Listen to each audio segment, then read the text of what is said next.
Hello and welcome to the High Stakes NASCAR podcast, episode 2 with the Daytona 500 in the books. I'm your host, Mike Bachmann, alongside my co-host, Zach Catanzareti. Zach, we finally were able to get this race in after multiple weather delays, after Mother Nature just coming back with a vengeance, wasting no time but to rain on our parade. But President's Day on a Monday. Daytona 500 looked awesome. The race itself, spectacular. I think we have a lot to talk about. You were at the track this weekend and stuck around, hung out for the races on Monday. But I'll bring you in here, Zach. Welcome. Great to talk to you again, as always. How was your experience at the track? I know you've worked at the 500 a couple of years. Your first experience kind of in the stands as a fan. So kind of talk about the atmosphere on a Monday and, kind of what you saw at the racetrack this weekend. Well, it's not what I expected Daytona to be. This was my eighth year going down. I've been used to covering it from the inside, from the media center and the press box and the garage and all that.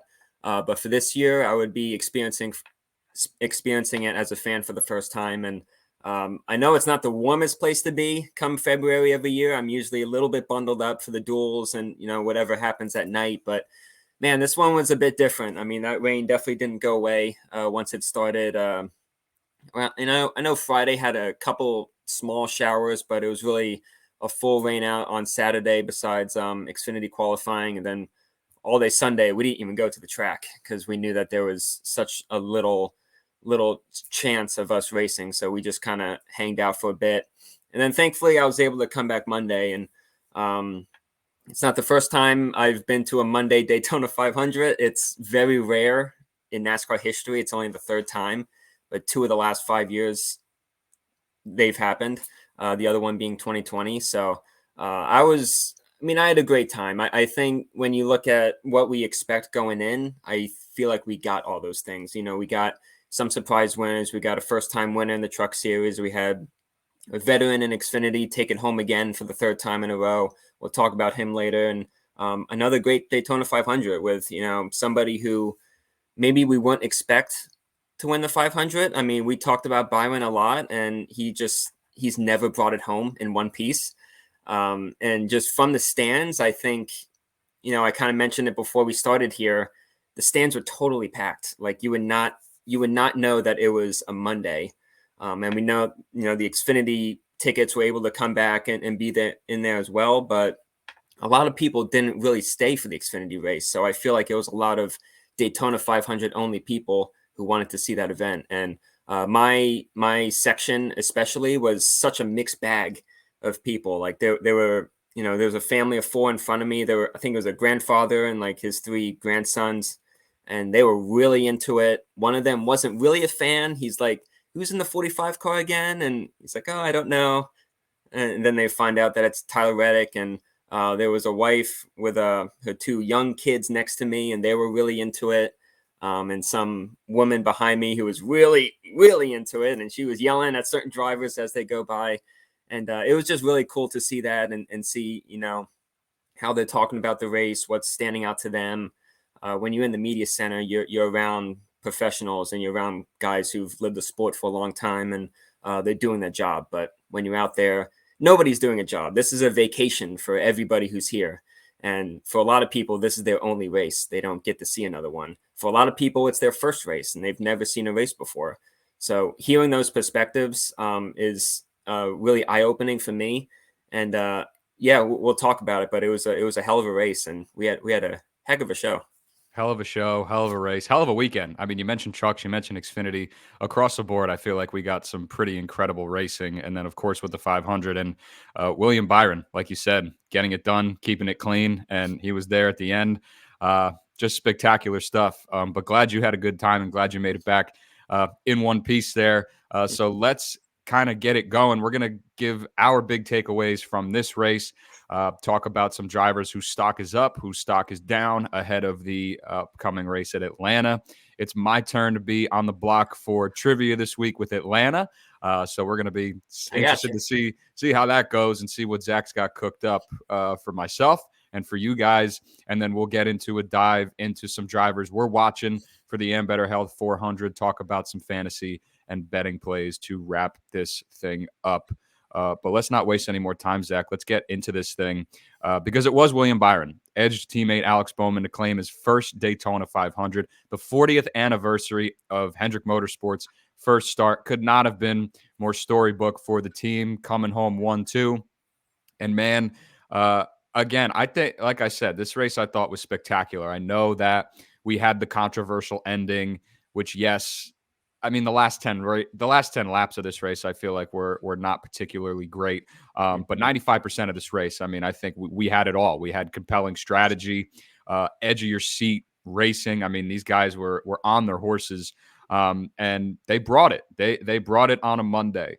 But of kind of these three buckets, I feel like we have the strategy aspect because with these stage races, that first stage you had a lot of fuel saving going on, and we had some pretty unprecedented fuel saving at that. I mean, you had these drivers that were running about maybe 50% throttle, going 175 miles an hour around this track, where you have a driver, as mentioned on the broadcast, AJ Allmendinger, who was running solo by himself, making up multiple seconds on this pack. I mean, just absolutely unprecedented stuff. We would never even begin to think is possible at a track like Daytona, just because of the sheer momentum. But when you factor in, the style of racing that we have now with these stages and how they are, separated throughout the entire race, this stuff kind of happens, but it really is crazy. So let's just kind of start there, because I think there's an interesting debate that could be talked about, and it's an ongoing debate for sure with stage racing, as we know. But is it time to eliminate stage breaks from super speedway racing? Again, as a fan, it's a lot of added drama, and as a fan, it certainly makes it more exciting to watch, I think. But as a driver, I feel like it's got to be excruciating to race like that. I feel like you're kind of an animal locked in a cage, and you're just ready to unleash it. But you can't. And I've been an outspoken person in terms of the direction that NASCAR is going, because obviously, this is a sport that has really tried to emphasize and hone in on the entertainment aspect over the last couple of years, right? And stage racing was one of those first big decisions for the on-track product, at least. But at the same token, there's something manufactured about the entertainment that we get. And yes, strategy is good, but for something like this, I mean, it really is kind of crazy. So, do you adjust the stage lengths so you kind of eliminate that aspect? Do you take them away completely? What's kind of your thoughts on this, Zach, when you take a look at just the, how crazy the fuel saving was, and what that strategy component really kind of tells us here? Well, it's an interesting discussion because I feel like with most races, we don't have issues like this because, as you mentioned, and we heard from Denny a couple of days ago, you are like an animal locked in a cage because you can't just bust out and just race your own race. Denny was hitting the guy in front of him, and the guy was just laying back. He's like, man, why? I'm whispering in your ear to hit the guy in front of you so we can move. But if people are saving fuel, you have to save fuel. You can't just, you can go to the outside lane, and I guess he would have taken off by himself, but then you had a complete disadvantage because you're going to run out of fuel, 2 or 3 laps before they do. And your whole race, you don't know how the race is going to go, right? And how that race did go, we really didn't have any yellows until the last, 8 or 10 laps. So, I mean, that each pit stop compounds that disadvantage. It's really tough when you're at that on tracks like that. And we've seen road courses kind of adjust stages. They don't have the actual stage cautions anymore. And people think that that's kind of helped the flow of those events. Those races tend to not have many yellows to begin with, especially like a Watkins Glen or Sonoma.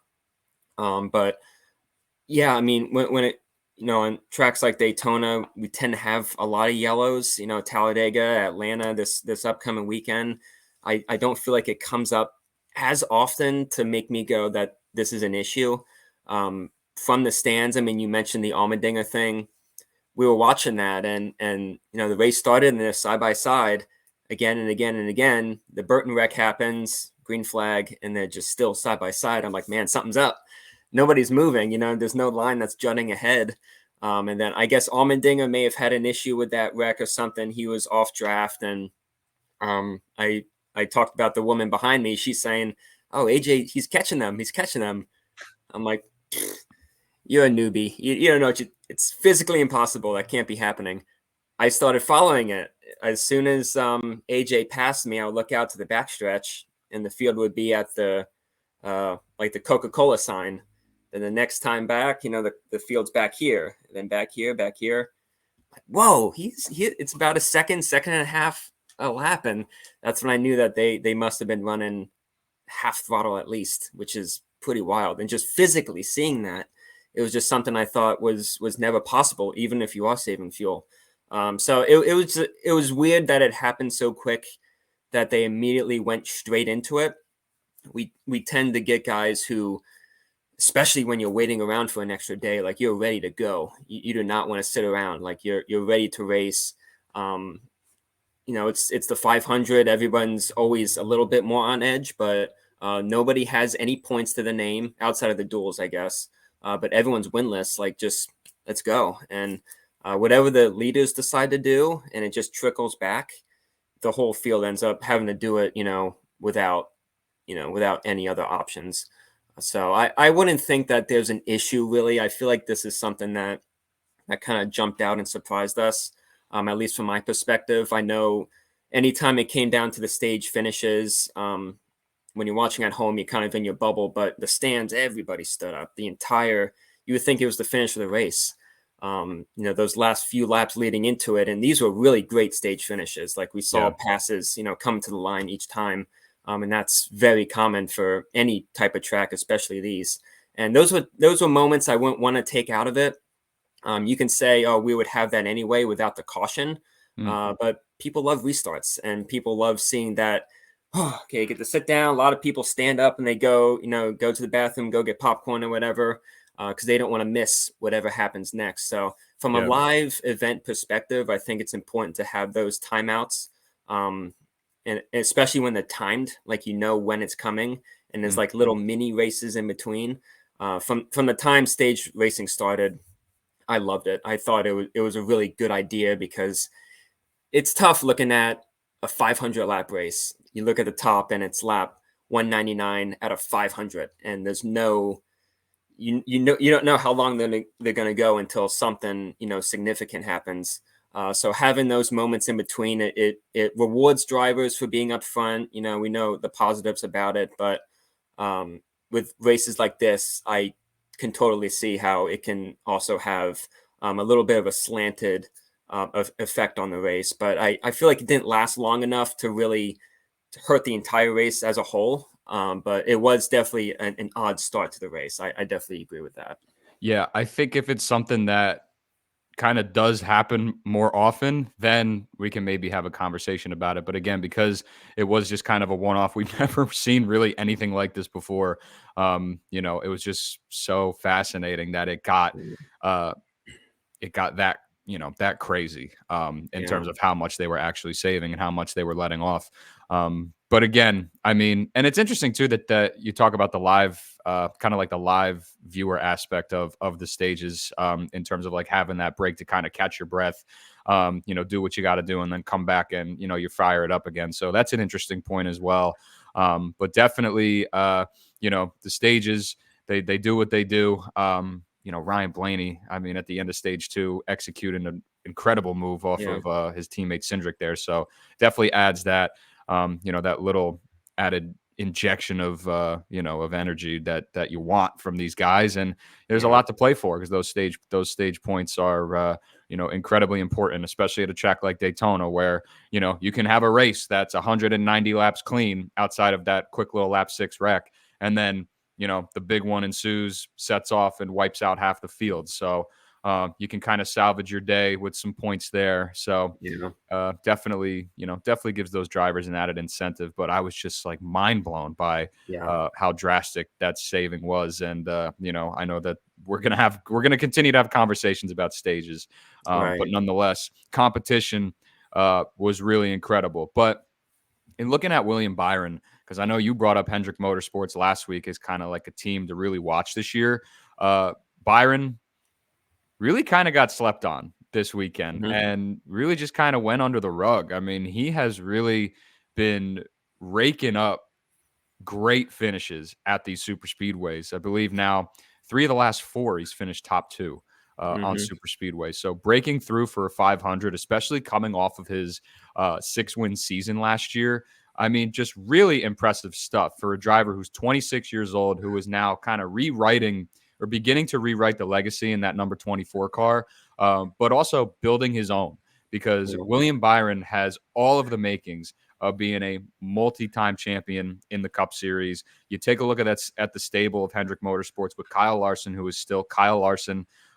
You look at Chase Elliott, who won stage 1, was very good, showed a Mm-hmm. lot of great poise. And then Alex Bowman, who, like Byron, was just particularly quiet all day Yeah. and comes through. And while a lot of people thought he won, maybe a lot of people still believe that he got shafted there at the end with the call that NASCAR made to throw that caution. Regardless, you have to be incredibly encouraged by what you saw out of these two guys, particularly Bowman and Elliott coming off of injury.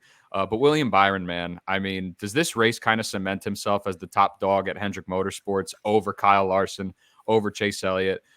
Because the results he is putting together and how he is able to just find his way at the end. And I always point to the relationship with Rudy Fugle, probably the top 1-2 pairing, crew chief to driver right now in the Cup Mm-hmm. Series. I mean, is Byron the guy at Hendrick now? Do you value him over Yeah. a Kyle Larson at this point in time? Yeah, he's the star of that team. I mean, he's the star of the sport, in a lot of people's eyes, including mine. When you're able to get to, like, it's such a numbers based sport. I think every sport is, but like with NASCAR, we always look at loop data and all that, and you can see how people perform in the middle of the race. We just talked about stages, and it's not always just about the finishing, but when you're able to get the finishes, that trumps every other stat. Like, it's always about what did you do last week. And for Byron, he's coming off a championship 4 performance, half a dozen race wins. He doesn't really get, we never see him get too high or low, right? Like, I was really interested to see how he handled this win. And we saw him get out of the car and he's, slamming on the roof. Yes. And I'm like, what are we going to see from him here? And it was kind of right in the middle, as we expected. Definitely, he was more jacked up than an average race win. He's up, he's got a lot of wins out of nowhere. It took him a while to win, and now before we know it, he's a star and he's championship caliber. He's capable of winning basically any race, road courses, short tracks. You just mentioned his super speedway prowess that he's gained just overnight. It seems like the 500 was never nice to him, but he's won Atlanta, Talladega. He's been up front. Now he's a 500 champion, and it's just, as soon as he won, I'm like, this is just an addition to a growing resume. When you think of big drivers who lead this sport, not all of them have Daytona 500s, and I think that's just something that he's always going to have. It's something that you're going to be called for the rest of your career, and just to get it so early is really, it's a big deal for someone like him. And I know Jeff Gordon, after the race, he was asked about the significance of Hendrick winning, not just 40 years to the day of their first race, not just on the 10-year anniversary of their last Daytona win, but it coming in the 24. Like, it wasn't Bowman in the 48 or Chase. Like, it was his car number that actually, that tied into all this. And, he said he just wants William to make it his own number. I love that response. Because I remember when, Chase Elliott took over that number. I covered that 2016 dual race, and he was on pole because he won the pole for the 500. And I was in his pit stop, and as soon as he came through the trioval the first time, it was like a wow moment because Jeff wasn't in it for the first time. And in 2018, William took it over, and he's coming off the Xfinity title, and he just had all this buildup, very similar to Joey Logano if you go back to about 2009, taking over Tony Stewart's number 20. You're like, man, he should win loads of races right away. He killed it in Xfinity. Trucks were great, and it just didn't happen right away. 2018 was a tough year. Only had 4 top 10s, nothing else, no top 5s, no wins. But every year since then, it was just a progression. and he finally won at Daytona. Was his first win.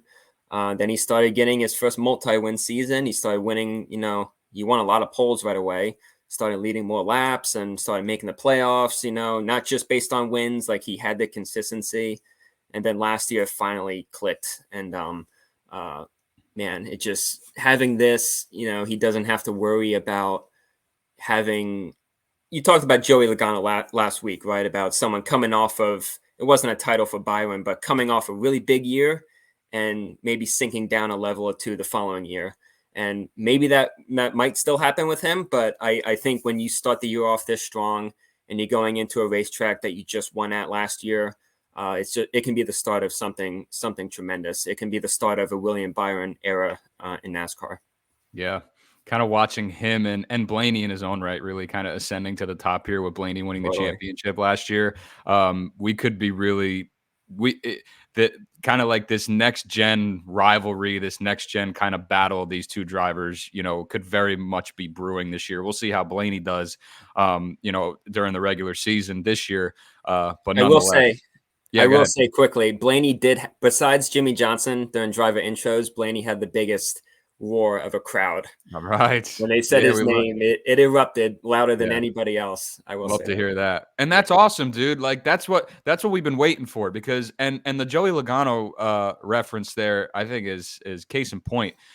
Just the trajectory and how quick it is for these drivers to really find success in the top level of the sport. It is difficult because you have so many drivers that are capable of winning now, especially with this next gen car, the parity that we've seen over the last couple of years. Like, it is certainly watering down a little bit as the years go by, but still, like, it's as high as ever, and it's a lot more difficult to finally get it. But once you get that monkey off your back, once you finally know how to put together a full race and truly get it done, I mean, the sky's the limit for these guys, and we're finally seeing the Byrons, the Blaneys, and a lot more really get mold into their own. And finally, us as fans have really something to relate to, because a lot of these drivers are filling the shoes of the Hall of Famers that we all grew up, idolizing. So it really is great to see.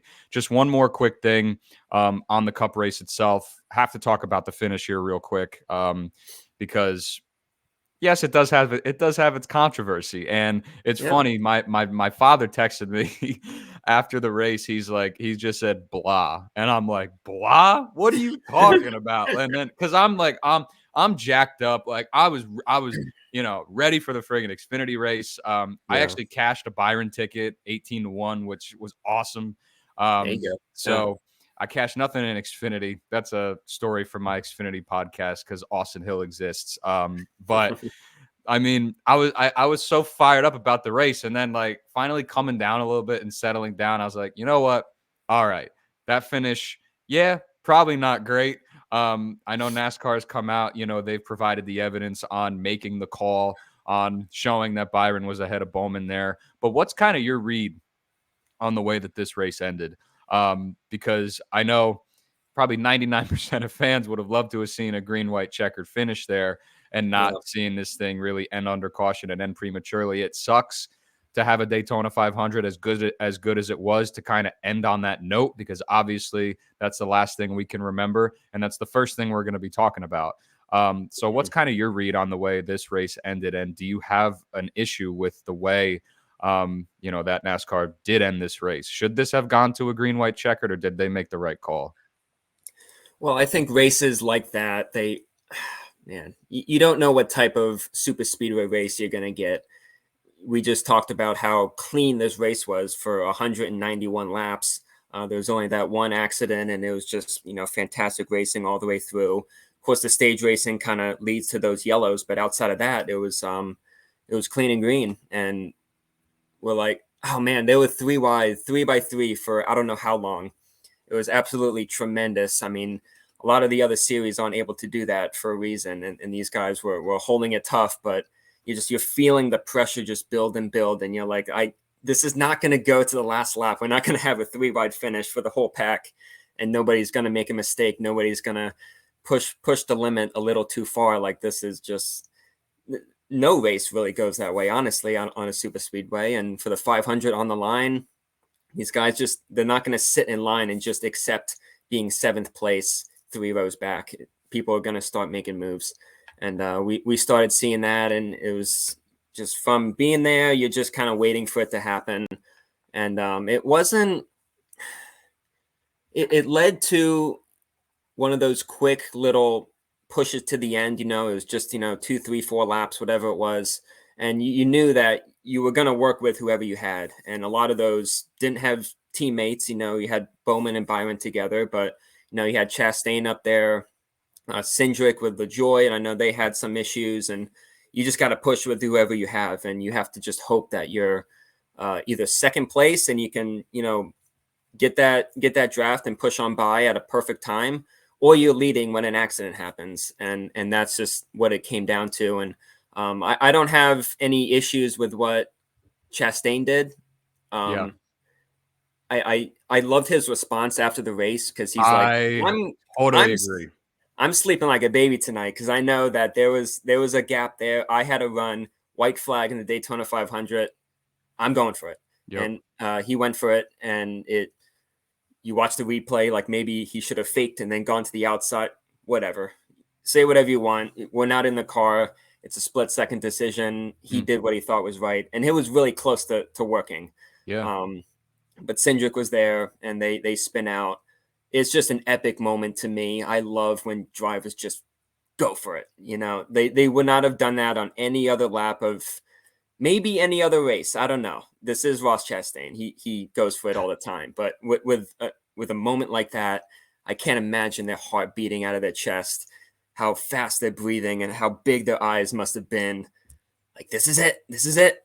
Yeah. I'm in position to win this is what we always think about and what we hope for every year.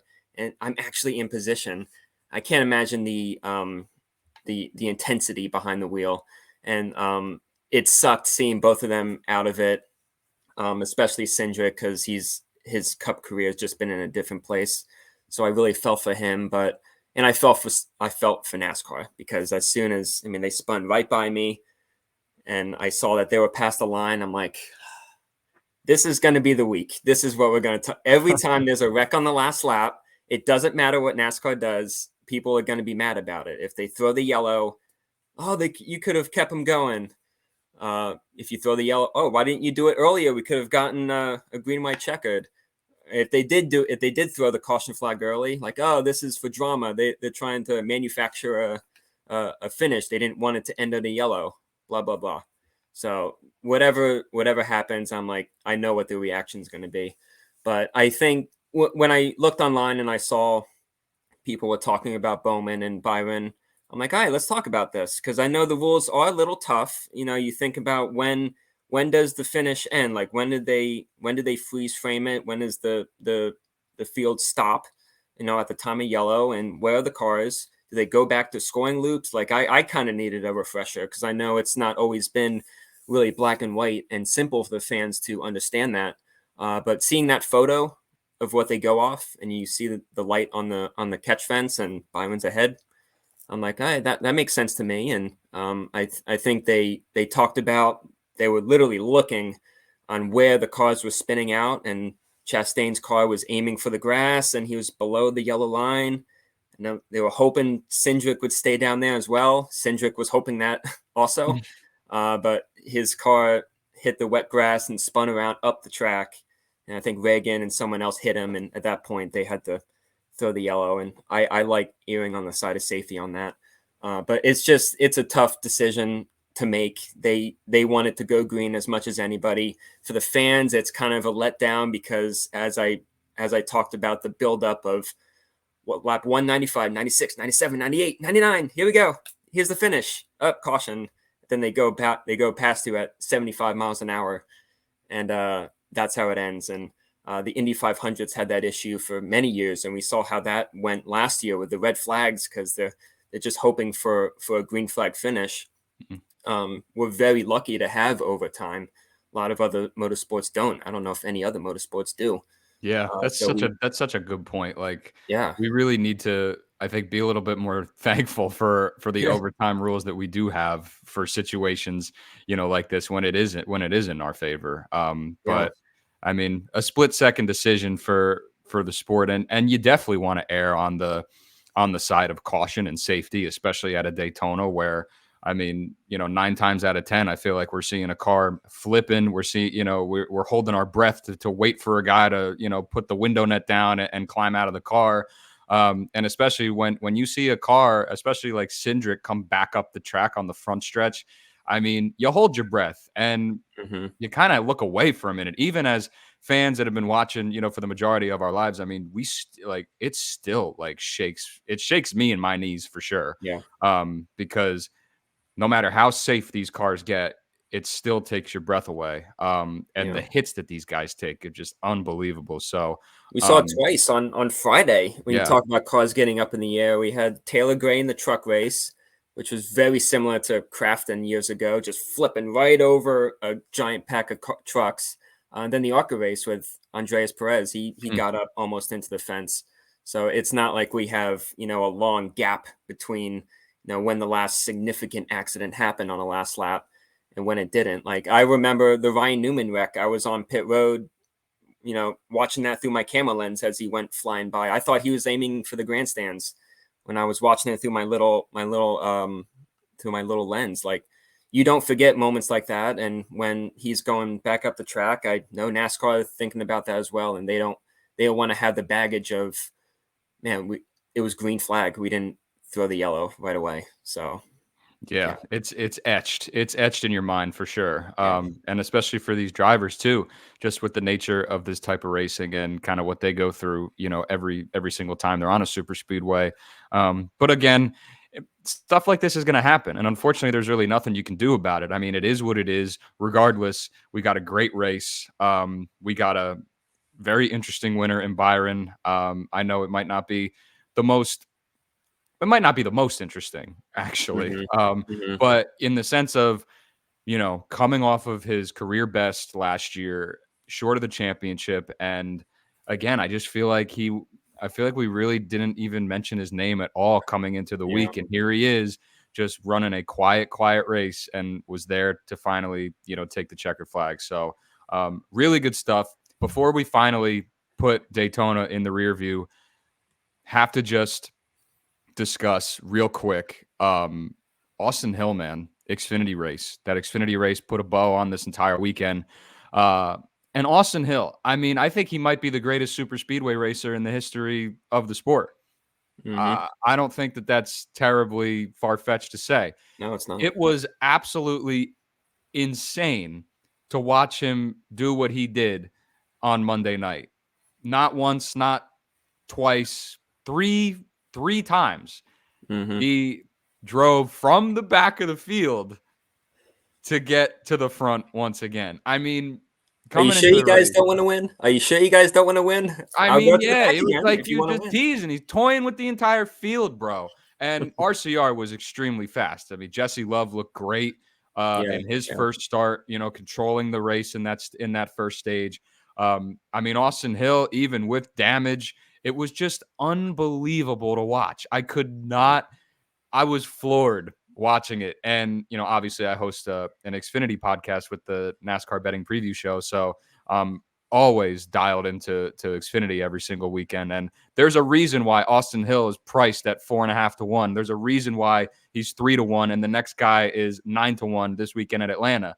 Mm-hmm. It's an absolutely absurd price to pay. But when you do what he did, it's hard to even call it a masterclass because he wasn't up front the whole time, but it's a masterclass in such a different way because he was able to slice his way through the field 3 separate times. And oh God, it was just, it was insane. I couldn't believe it. And for Austin Hill, I mean, probably going to go back to back this weekend at Atlanta again. Like you'd mentioned at the top of the show, 3 straight Daytona opening wins. And plus 2, I mean, we got the narrative of Austin Hill versus Sheldon Creed at the very end. It's like the more things change, the more things stay the same. Austin Hill, he's still the same Austin Hill, even if he's got to fight from the back multiple times. Sheldon Creed, new team, new digs. He's still finishing second. Like it's absolutely, it's unbelievable. It's crazy. But again, I mean, I just have to give a hats off to Austin Hill, RCR, for building just rocket ships on super speedways, Yeah. because that dominance that's hard to do year to Oh my God. year, to finish first consistently on these types of tracks. I mean, back against the wall, everything against you, and Hmm. a lot of the problems, were Austin's own doing on pit Hmm. road. He mentioned it in his post race interview, but you could just tell he's fired up, Yeah.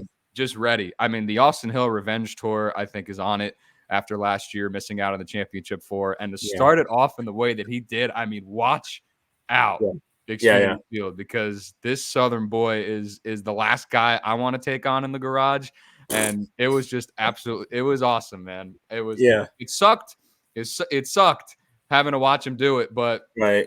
I mean, respect. Unbelievable stuff there from Austin Hill. So I had to shout that out, because Yeah. really ridiculous stuff. Yeah. That you mentioned masterclass. So to me, that's like the most impressive showcase of just raw driver talent when you are able to come back from something. We see drivers dominate races all the time and just nothing bad ever happens, and that's also a sign of strength, because they're able to avoid certain things going on. They don't make any mistakes like he made on pit road, and they don't make perhaps bad drafting decisions and go to the back and have to come back to the front.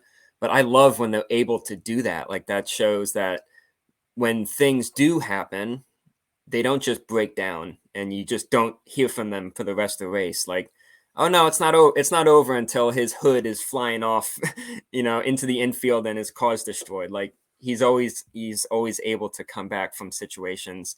And that's the type of driver that excels in Xfinity, that excels in super speedway racing. And those are the guys who end up contending for titles. And that's probably going to be his year for this year. You mentioned Atlanta. He's won there in the past. That race, I think it was last year at Atlanta, that really cemented him as one of the best super speedway guys, who just understands how far he can push his car and how far he can manipulate other cars to get to where he wants to go. How he was trying to get the lead back. I think he was like third or fourth in line, and he just had to try to get past one car at a time to get to the lead. And just nobody else was doing that. Nobody else was really trying. They didn't have the confidence. And he was just putting his car into areas that I didn't think anybody can do. And it didn't work out that day. But what he doing 3 in a row to start the year at Daytona, that's astonishing. That's like Dale Jr., Dale Sr., Tony Stewart type things. I don't know how many other guys have done that besides names like that. So he's a bull behind the wheel.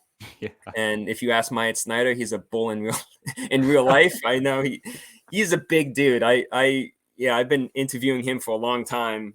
He was like his early 20s at the time, and he had these big giant Ryan Newman-esque shoulders. And Dude, yeah. he's a big guy from Georgia. Like, I don't want to mess with him on or off the track. Sure. Yeah. But good company for sure for Austin Hill. Just incredible stuff. So yeah, what a way to end Daytona weekend. Really amazing stuff. And we've got ourselves another pressure cooker this weekend heading to Atlanta. But before we break down some of our drivers to watch and things of that nature, just talk some quick hitters, stock up, stock down for some drivers entering this weekend, teams, and maybe some other fun things.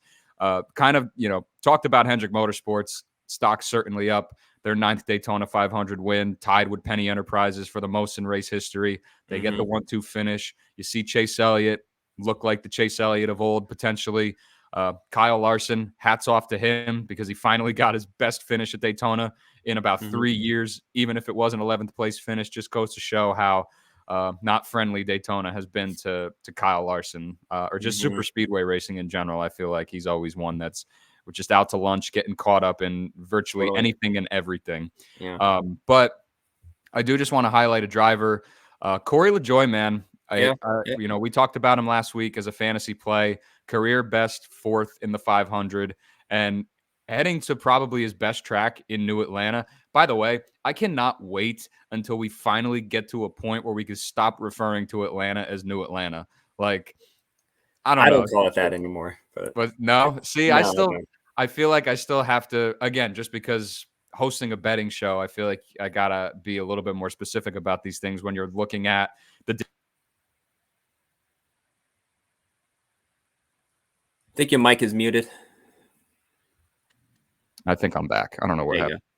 go. It was right after you said something about like doing the betting with Yeah, Xfinity. yeah, yeah. So technicalities. We're recording live here, so Yeah. stuff happens. But no, like in talking about like the old Atlanta into the new Atlanta, like there's a clear difference. You kind of throw away Totally. anything from the old Atlanta just because it's Yeah. very different racing.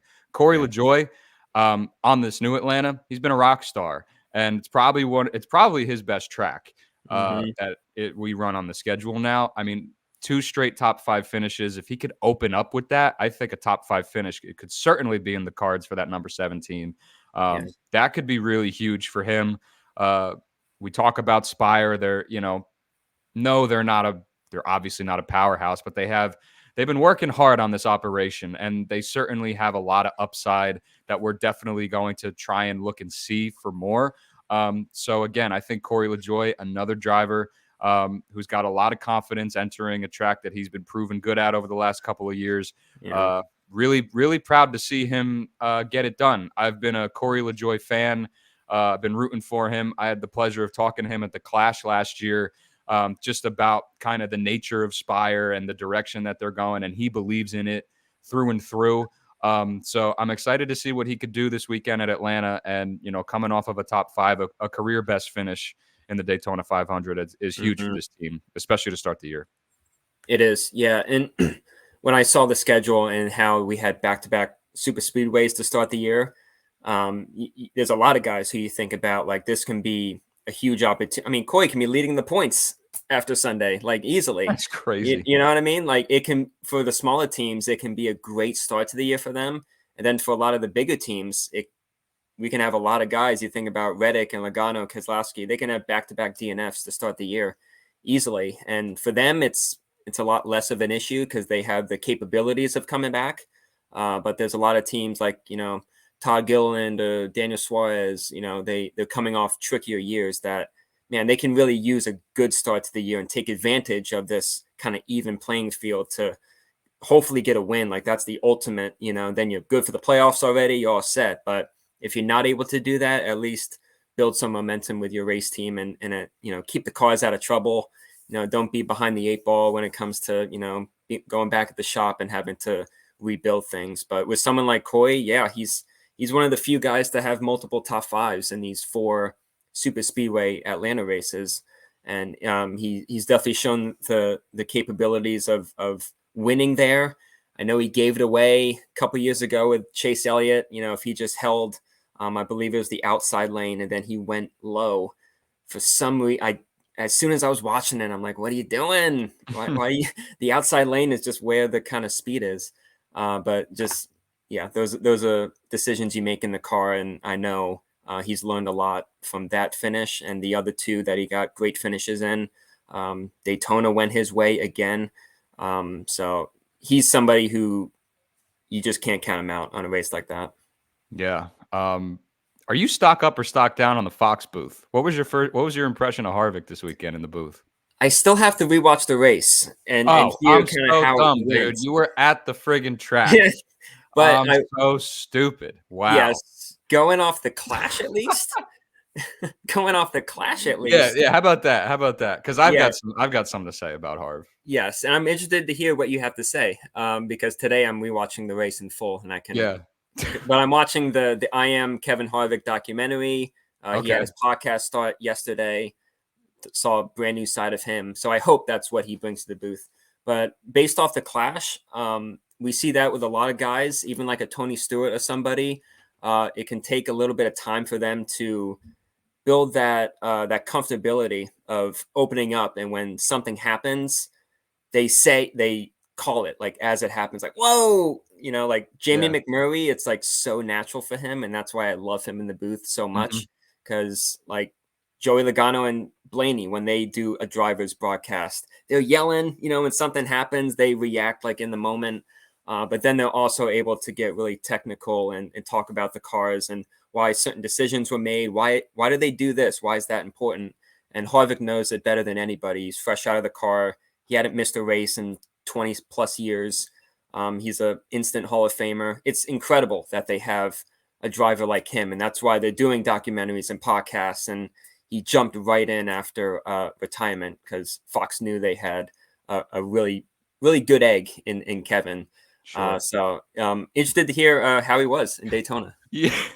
Yeah, dude. I'm stock up, man. And it goes back to the duels, honestly. Like, I thought that the the call for the duels was absolutely incredible.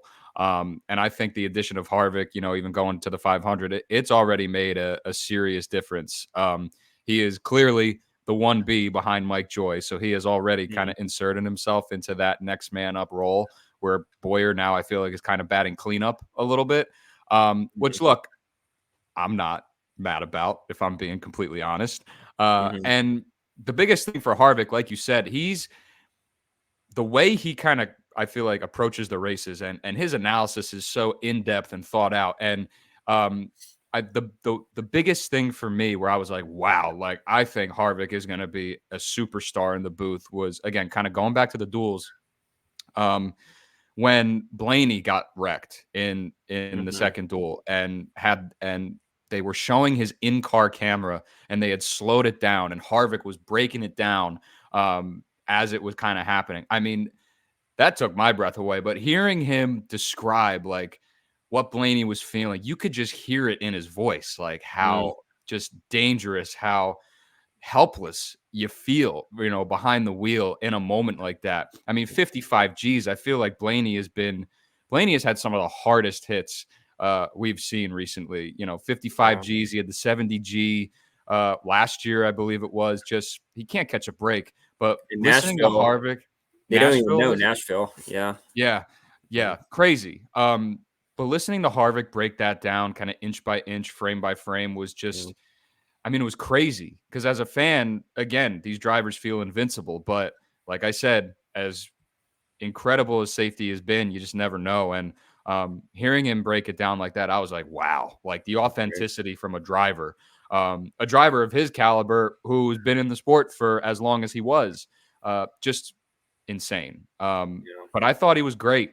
I think he's elevated Mike Joy. Like Mike Joy feels like he's got a little bit of his energy back. I feel like every time there's a friggin' wreck that's off frame, he gives me a heart attack every single time because he's always just like, crash turn 4. And it's like, oh, it's 2 cars spinning. Like, okay. It's like I love that though. Dude, it's like every call, it's like, God, and my heart skips a beat. But it's exciting. And I think Harvick is certainly the continuity between him and Boyer is on display. I certainly think that the professionalism of Harvick is going to pay dividends just with the nature of the booth and kind of how the last couple of years have been. But I'm really excited for Harvick, and I think his perspective is going to be really great, especially as it relates to like breaking a lot of this stuff down, because I think the biggest thing for a booth is having a crew chief. And I think Harvick is going to be able to do enough to kind of fill that void and really break down technically, what's going on and provide that in-depth analysis for a lot of people that might not be too in tune with, what some of the terminology is. And, the whole point of presenting the race, like, entertainment wise, but also too, like you want to present it in a way that's going to be easier to follow for new fans. So that way they're not just lost, listening to whatever hoopla these guys are talking about. So I was very pleased with what Harvick's debut sounded like, and I'm excited to see what he can do moving forward. I think it's going to be really good. I think Fox may have hit a home run with bringing Harvick on. I hope so. I mean, that's what it seemed like in the Xfinity races that he called last year. I really liked what I saw, and you mentioned like the Mike Joy-esque type of leading man that a booth really requires. I kind of felt that when he was in the booth, I felt like he was able to kind of take control and kind of lead the broadcast. And whenever it was going to a certain topic or talking about a certain driver, or if something would happen, I felt like he had the ability to take over. So I'm glad to hear it was a good start for him, because I think Fox really needs a lot of help when it comes to making moments seem like they're moments. Yeah. There were Yes. times in these last That's few love years that. where something would happen. I'm like, God, you guys aren't selling it. Like Yeah. the Daytona Love that. 500 finish from last year, like they were 3 wide for the lead on the last lap going into turn 1. Then Lawson, he was just leading and now he's head on into the wall. And Boyer literally says, "Oh, he got turned. Lawson into the wall and caution is out." I'm like, guys, you should have been screaming your heads off. Yeah, That dude. was so intense. And that was for the biggest race in our sport. Yeah. And I, I, I, I have a big thing about commentators not bringing the heat when they should. So I hope Kevin's able to reignite that fire from the booth for this year. Hope so. Hope so. But Zach, you got any other drivers you're talking stock up, stock down, or is it time to put me on the hot seat and get into Atlanta? Let's put you on the hot seat. I think we're ready to bring the heat here. It's not too hard for you. I tried to kind of shake it up a little bit. So, Well, I'm ready? freaking out here. So, because I've got some big, I got a big performance to follow up from last week. So, Yeah. we'll see what you got here. Yeah, it's a two different type of questions. So let's start with one that may be a little tricky, but I don't know. You're a big stat geek, so maybe you have a heads up on this one. So since talking Atlanta, since the track was reconfigured in 2022, who has the highest average finish? Since the track was reconfigured in 2022. So these last 4 races at the new Atlanta, who has the highest average finish? I feel like it's got to be a Ford. I would think. I mean, Byron. Well, see, here's the thing. It's like Byron's got 2 wins, but I don't think the rest of his results were typically great outside of those 2 wins. So how much does that necessarily kind of throw into it? Honestly, my first thought was Brad, but I think the 2022 races did not treat him particularly well. I would guess I'm torn between 2 Penske guys. I'm torn between Joey and Blaney. I'm gonna say Blaney. Is it Ryan Blaney? Would you believe me if I say it's Eric Jones? Is it Eric Jones? Eric Jones, a 9.25 average finish. And Wow. these 4 finishes have been 14th, 4th, 8th, and 11th. Where is Blaney? Blaney, let me see. What is he? You were not far off. Blaney has a 9.5 average finish. Oh, wow. Okay. So, yeah. So he was right up second there. best. Wow. Second Eric best. Jones. That's. Yeah. All right. Well, yeah. That's fascinating. I could not believe I had to literally do it. I might be talking about him in a little bit. I had no idea that was good enough for best average finish. So that's a nice little nugget to know as I will talk about him in a few minutes here. But okay, that's fascinating. Good for Eric Jones. How about it? As you mentioned, guys will get a great finish at Atlanta, and then they'll finish 30th the next time out, and that just kills their average. Yeah, Eric's just been top 15 in every single race. Wow. Yeah, good for him. Yeah, but I think this next one may be a little bit easier for you. It's probably the easiest one, actually. Thought I would kind of balance it a little bit. Who has the most wins on the reconfigured Atlanta? On the reconfigured, it's got to be Byron. He's the only multi-time winner. Yes, there you go. Yeah. Byron Logano last year, and then Chase won, and then Byron won. But his average was like totally messed up because he finished where was it? I had it somewhere. Oh yeah, 30th and 32nd in the middle 2 races. Yeah. So we don't know who we're getting this time around, but yeah, it was checkers or records for Byron. But that's a good segue because we got some drivers to watch here, Zach, this weekend for the Ambetter Health 400. So let's talk about some of those drivers. I'm not going to talk about Byron, but I have a Hendrick Motorsports Chevy that I'm going to be watching this weekend that I think has a really good chance of potentially coming back and breaking his winless streak. And it's going to be Chase Elliott, man. I want to talk about Chase Elliott because he swept both stages and won this race in the summer of 22, as I mentioned there. Look, he is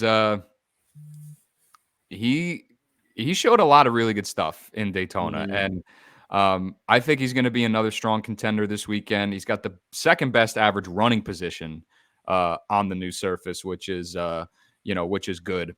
Mm-hmm. And Atlanta, not necessarily as chaotic as the traditional Daytonas, Talladegas. We might see this one get a little bit strung out with a single file train on the high side. And look, I think Chase Elliott could be a sneak, maybe not sneaky, but I'm certainly going to be watching him to see if he can kind of replicate his performance. From last week, he finished 14th in the 500. So the result wasn't there, but a lot of really good speed. Mm-hmm. And we know William Byron's been in victory lane twice. So I like Chase Elliott this weekend. Hopefully he can kind of show a little bit more and can keep that 9 car up front.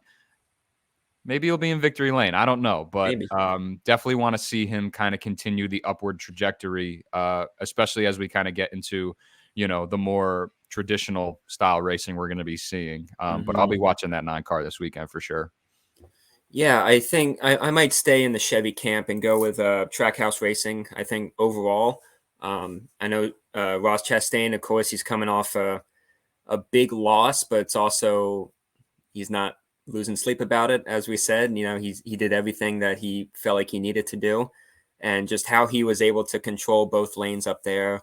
I think that's a great skill set to have for a track like Atlanta, when it's a lot tighter. The turning radius, just everything about it. It's so much smaller than a Daytona or Talladega, but it's very similar type of racing. So you have to have that eye of bringing the intensity and the aggression. And he's a 2-time runner up there. I think of Daniel Suarez. He's one of the few guys to have 3 top 10s in these 4 races at Atlanta. He was second last time. He had a 4th a few races before then. Daytona definitely wasn't good for him for Xfinity or the 500, but I think for the 500 he was in a really good position. He definitely he had the capabilities of being up there at the end, and he was, but he just barely got clipped in that big one, and he was done. Just give him a few more inches, and he would have been up there for the win. He would have had Ross to help him. Who knows what would have happened?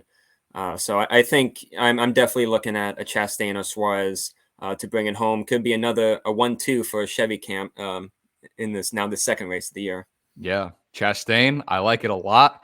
Daniel Suarez for me, man, it's tough because again, like he comes out, he has the good finishes, like you said, but I feel like the consistency, the momentum of this team is just whenever it starts to get going, it just gets ripped out from underneath them. Yeah. And maybe that's a testament to like kind of how Trackhouse has been, especially last year, certainly looking for a rebound. That's why I really like Chastain this year because, he had the win at Phoenix. He brings all that momentum into the offseason, he was there at the end at Daytona. Can't fault him for trying to make a move in the biggest race of the year. Just can't. Mm-hmm.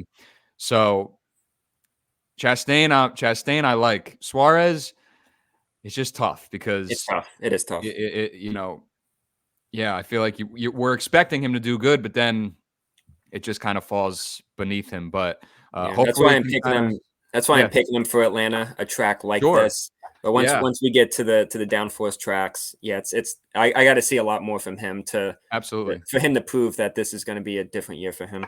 Yeah, but Atlanta could present a good opportunity. He has the good finishes, like you mentioned, and just going to have to keep it clean.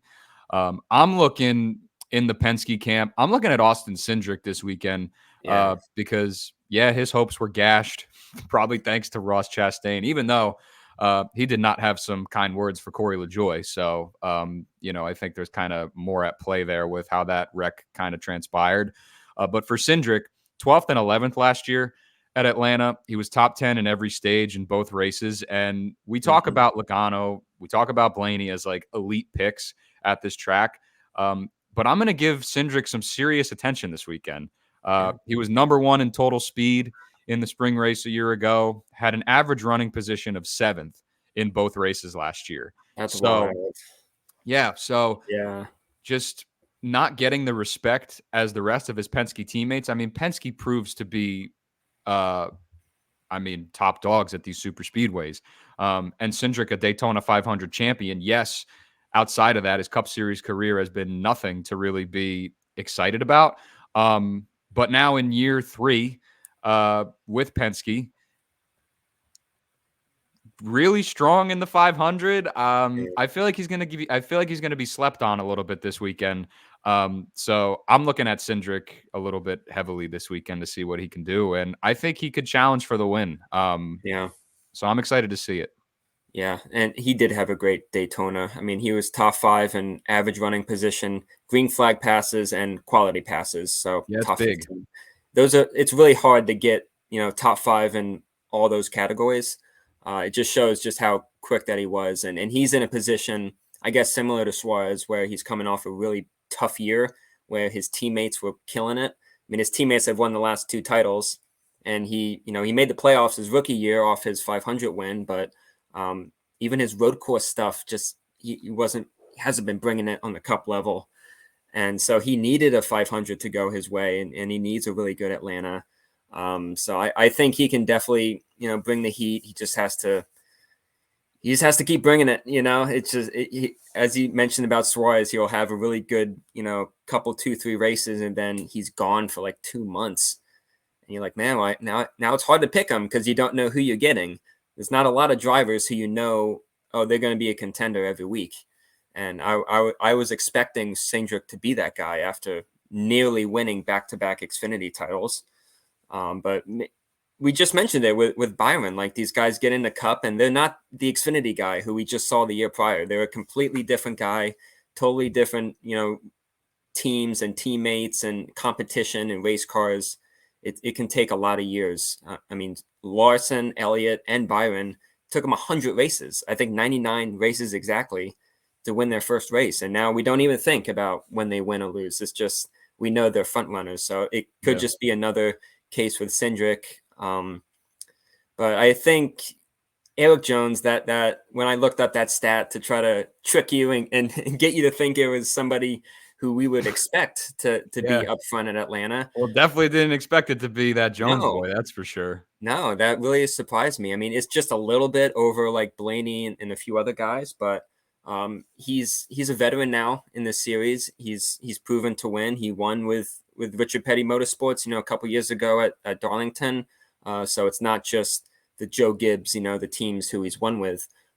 He's able to do it with other guys. And I liked how Toyota looked. I know the 500, they weren't super flashy. There was a lot of Fords and Chevys, particularly near the end. But I think Toyota had a lot going for them in that race. I know Reddick, he was, top 5 in a lot of categories. And I feel like Jones had a really good car. I mean, him and Hamlin in practice, they were working so closely. They ended up winning practice because they were just tied on the hips of each other, and they were just flying. And I'm like, man, they can be really good in this race. And it just didn't work out. But just having those numbers to back him for Atlanta, that proves that he's able to keep his car in good positions and not get taken out. He's not, huge with, leading laps and contending for wins, but he can still bring it home in a solid position. And he's a smaller team. So if you're looking to make some cash or maybe just, build something on a driver for this weekend, I think he's a good pick as well. Yeah, small team, but Legacy Motor Club now with Toyota and in their sophomore season, definitely looking to to get the job done. I mean, both their drivers, not named Jimmy Johnson, were top 10 finishes in the 500. So hopefully Erik Jones can kind of bring some of that to Atlanta as well. I want to highlight one more driver, just because this team's Daytona 500 got just imploded. But Front Row Motorsports and Todd Gilliland, I want to just give a shout out to, because Front Row, every car finished 35th or worse. Just not what you want to see. But Todd Gilliland and Steve Letarte talked about Todd Gilliland and his Daytona 500 preview that we posted for NBC Sports. He at one point was leading the race, running comfortably in the front of the pack. He was running top 10 before the big one was set off. And when you take a look at Atlanta, he's put together solid results. He's got a 16th, a 15th, and a 17th in the last 3. And this is more bigger picture for Front Row, because I'm really really anxious to see what they could do this year because of the alliance with Penske. Yeah. Now a tier 1 program with Ford. I mean, we kind of instantly saw results at Daytona when McDowell parked it on the front row in qualifying, and Todd Gilliland, I mean, running strong. Totally. Daytona is Daytona. The racing is what it is, but there's something to be said about a guy like Todd Gilliland to be able to maintain your position and to be able to, stick it up front for as long as he did. So Atlanta, another opportunity. Again, a race that's probably not going to be or not unravel as much as like Daytona did in terms of, the big wrecks that we see on these super speedways.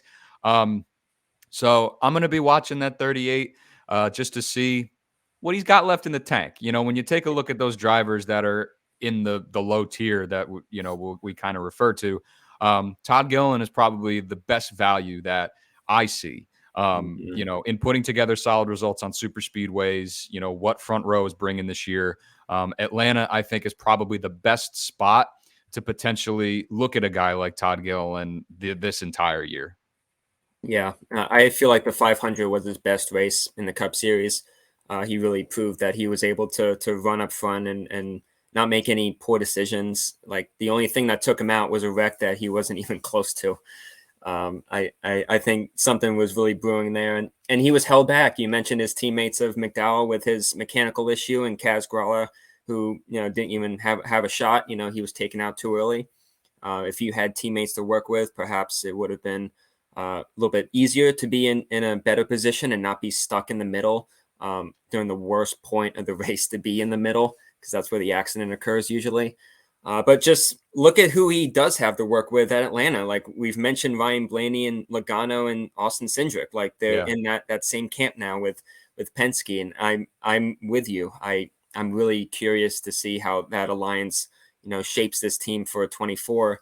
And when we're doing drafting, McDowell is a tremendous guy to have on your side, but to have those other three Penske guys who we've been talking about like this whole show, I feel like those three about Daytona going into Atlanta. We know Logano's one there. That's a great place to be, and he needs that. I talked about smaller drivers and teams who need to use these opening 2 races to kind of launch themselves into the West Coast and then all the short tracks. It's just a little taste test of what the Penske culture brings to that team. We're really going to learn, past Atlanta what it does. But I would say take the opportunity and run with it this weekend. Definitely. And if those drivers can find each other as it relates to the Penske boys, then all bets are off. We'll see what they could do. But let's talk about now some drivers we're looking at in fantasy this week. Talked about Corey LaJoie last week, which was a good pull, and some other drivers as well. But Zach, I'm going to throw it to you as to kind of kick things off here. But who's a driver that you're going to be looking at as maybe a sleeper, maybe a guy that needs to be in your lineup this week? No ifs, ands, or buts about it. Who are you going to this week? I think there's 2 more guys who I'm thinking of. One is Brad Keselowski. I think he was in a similar position to Corey LaJoie when it comes to how that last race there went. Felt like he was, I guess it was the spring race 2023.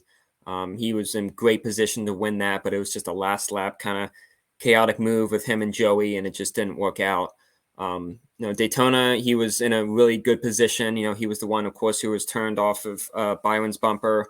He was just timing that thing out perfectly. I feel like he was right where he needed to be at the exact right time. Denny, he was kind of further back and he was plotting out his comeback, but he just wasn't in that best position that Brad was in.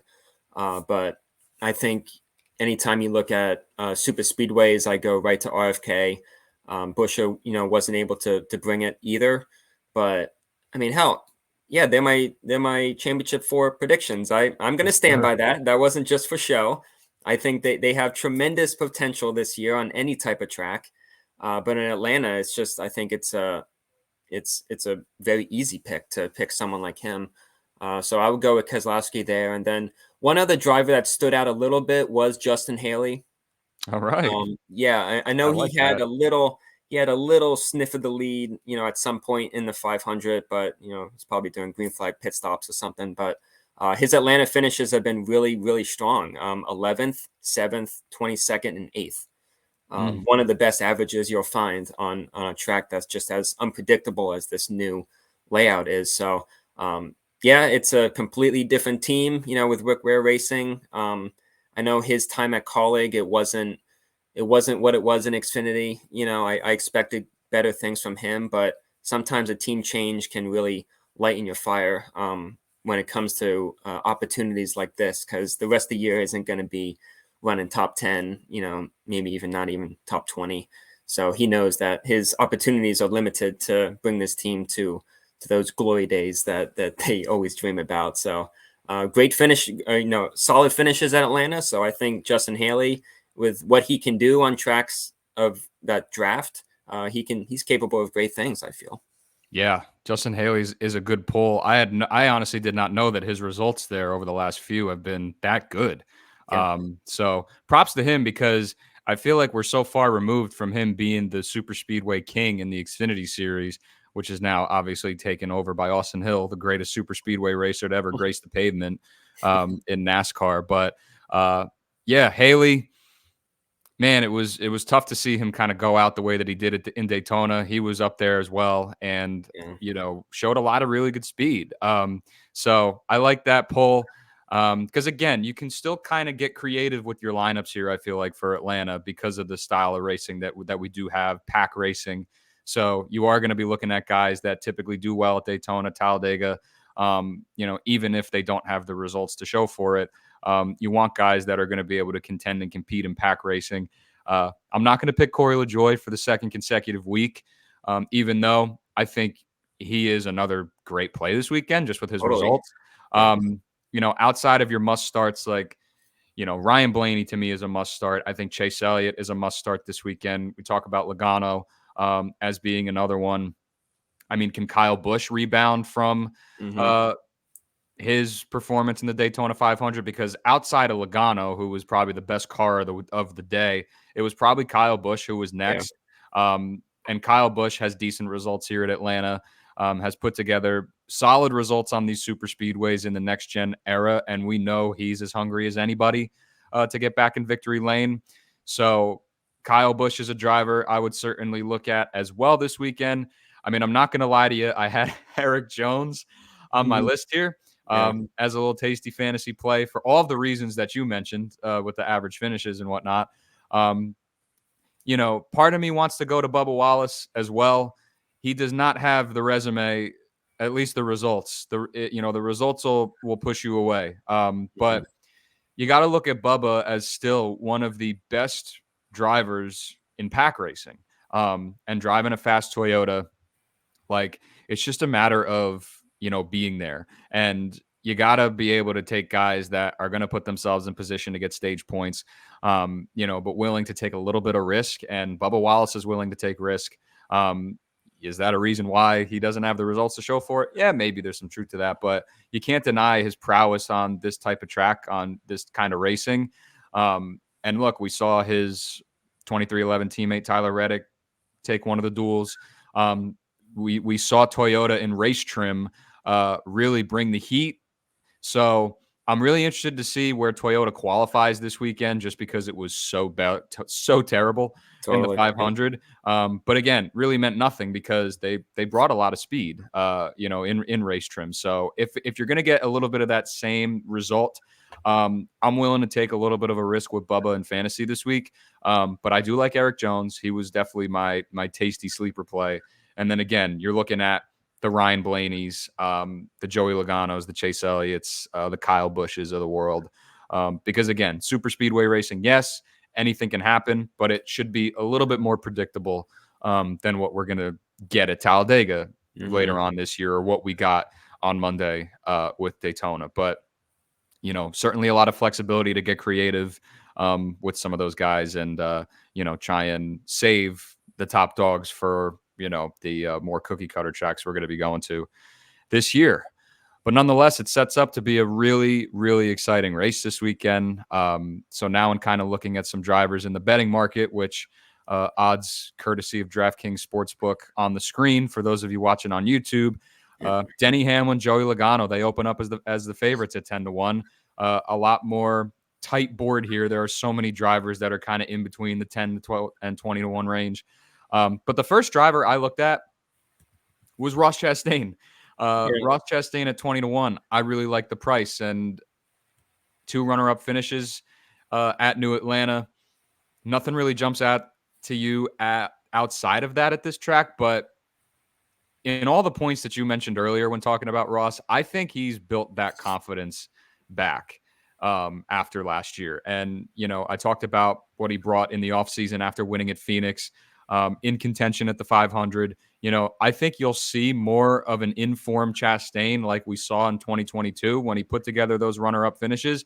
And if he can get to the front, he's going to stay there. He's going to hold it at all costs, because Ross Chastain has become one of the toughest drivers to get around in the NASCAR Cup Series for good reason. And you got to be able to take risks. Like, that's why, I put a video out on TikTok last year when Chastain was just getting in everybody's business. And it's like, me personally, I'm really stuck because I want to love and hate this driver at the same time, just because I love the story. I love the blue collar nature of how he drives. I love how he could give 2 shits about, running into the back of somebody.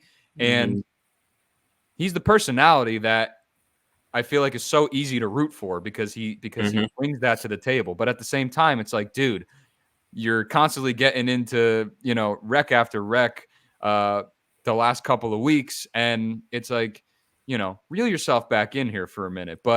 And then he apologizes, and you're like, yeah. And the next week you do the same thing. Drivers aren't buying this. Right. It's like, don't say anything or say something and move on. Like, don't keep putting yourself back in that situation. But, point being, 20-1 price for Chastain, I think, is very interesting.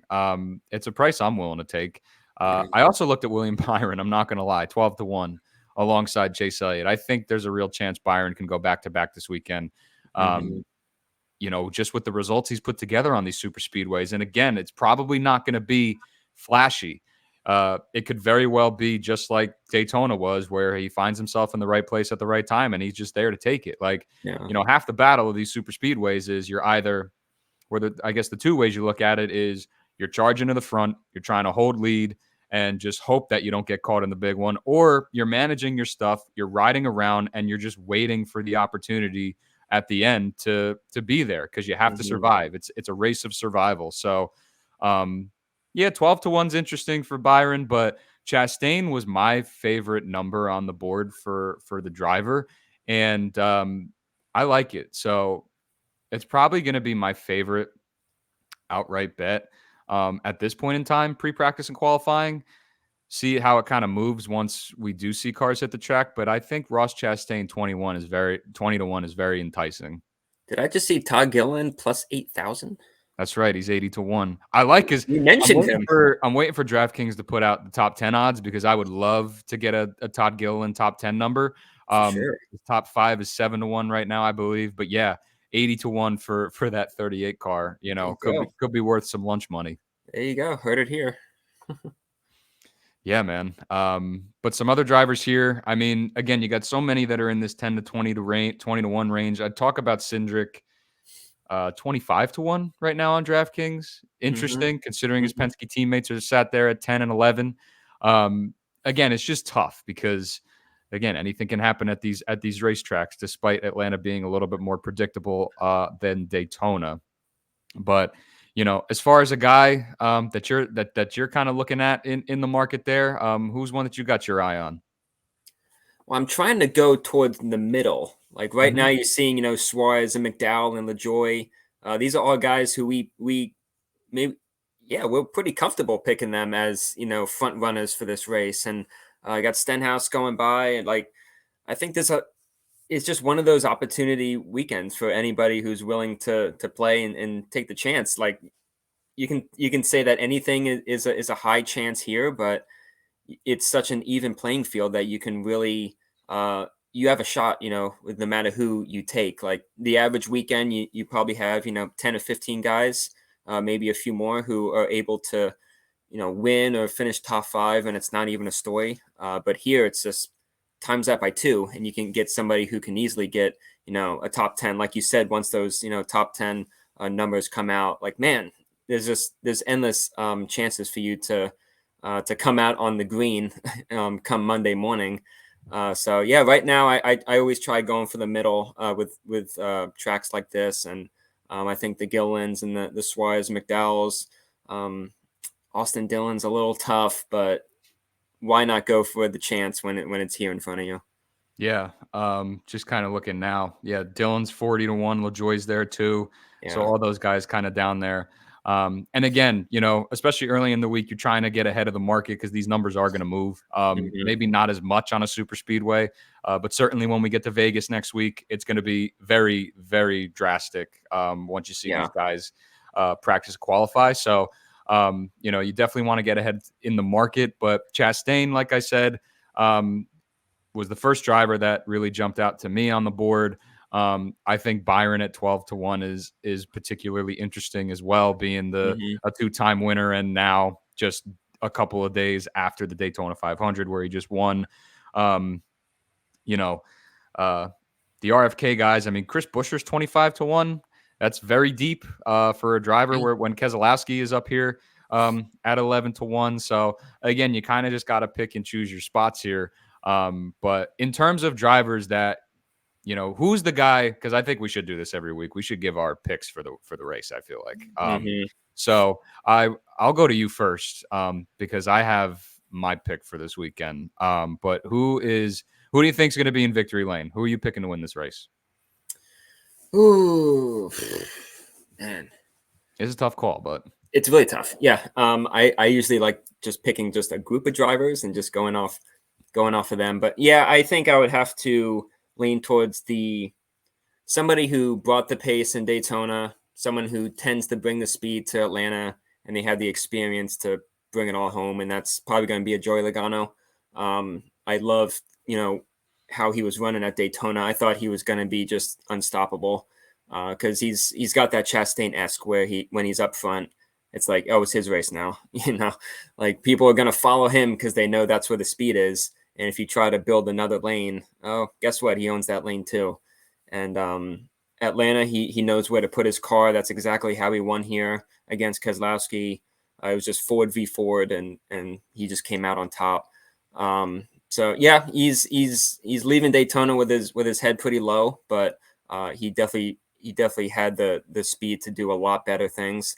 He was just he just got clipped in that big wreck, and that's the only reason why he probably didn't win in my eyes. I would have loved to have seen him versus Chastain coming to the line. It probably would have had the same result actually, but maybe we'll get that here at Atlanta. I think he's definitely an odds-on favorite in my eyes. Yeah, no, Logano's going to be strong this week. It'd be nice to it definitely would be nice to see the Joey Logano revenge year kickoff here this weekend. Because I'm certainly waiting for that. But for me, man, I want to pick Chase. I really do. But you know what? I am going to pick Byron to go back to back. Okay. I'm going to take Byron to go back to back this weekend. I don't know. I think he's going to get it done again. And I think Hendrick across the board, they showed enough consistency, and, Byron's been really good here. So I think that, he's going to keep it.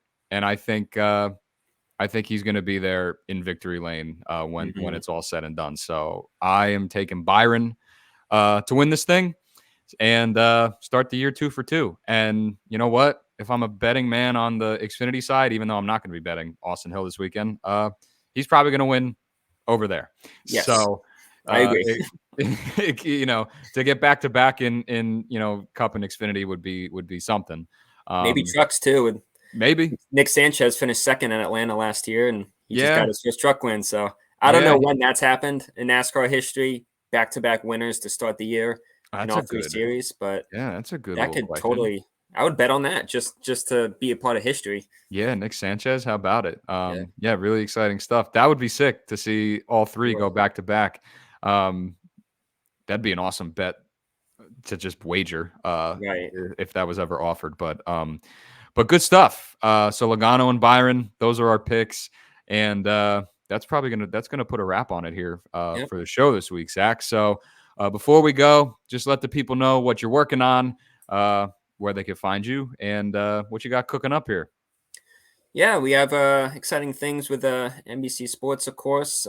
Working on a video now with Steve Letarte that should be coming out in the next week or so. We'll see when we can get a hold of him. But yeah, I'm on Instagram. Also have my all my journalism work at kickingthetires.net, so you can check that out. Of course, that's who I was with at Daytona. They treated me very well. Been there for many years. So yeah, a lot cooking up for this year, and of course, having a place to talk racing every week here on the High Stakes podcast. It's been a great start to the year already, but I'm really excited for what's to come for us. Sure thing, man. And high stakes indeed. I mean, that's the whole point of why Yeah. we named this show. Obviously, we talk a little bit of betting stuff here as it relates to the race weekends, but this sport is high stakes. And we had the biggest race of the year. We're entering another high stakes weekend at Atlanta. Like, that's just the beauty of what NASCAR is and the nature of racing just in general.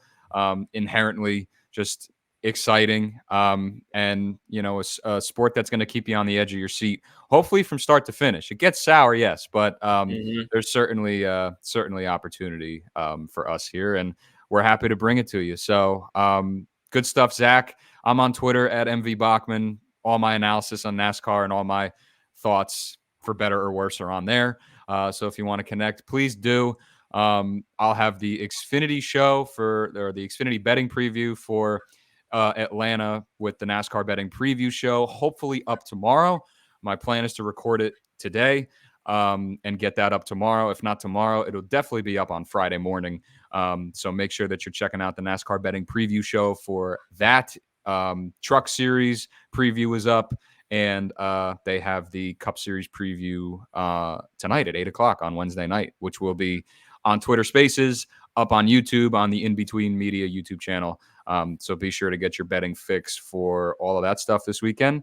And then, of course, NBCSports.com, motorsports on NBC, YouTube. We're going to be cranking out a lot more stuff for NASCAR. But across all motorsports, obviously, Supercross has been in full swing. They're back on this weekend, round 7. And yeah, man, a lot of exciting stuff. I mean, four-wheel sports are back. IndyCar in a few weeks. We're ready. So a lot of good stuff happening. But excited for Atlanta this weekend. And we will talk again next week to break down Atlanta and preview the race at Vegas. So hopefully it's a good one. But Zach, if you got any other final thoughts, now's the time to lay them out. And we'll close up shop here. Well, if you can't make the races this weekend, if you're working over the weekend, or if you got something else, come to NBC Motorsports on YouTube, and you can find the best extended highlights. I'll be cutting both of them, so I'll be sure to have all the best moments cut in the races. I try to do my best for all those race fans out there. Yeah, man, good stuff. Love it as always. But that's it for episode 2 of the High Stakes NASCAR podcast. Thank you guys for listening on Spotify. Working on getting us on all platforms. I believe we're just live on Spotify right now for the audio version, but working on getting us across the board everywhere. So hopefully not very long till we're there. And then, of course, on the High Stakes NASCAR podcast YouTube channel, we'll have the full show. We'll have some clips up as well, and continuing to build the brand here, Zach. So we're rocking and rolling here, and we'll be back next week to talk episode 3, talk Atlanta, talk Vegas. Should be a lot of fun. But for Zach, Mike, yours truly, enjoy the races this weekend. Good luck with your picks, and we'll talk to you next week.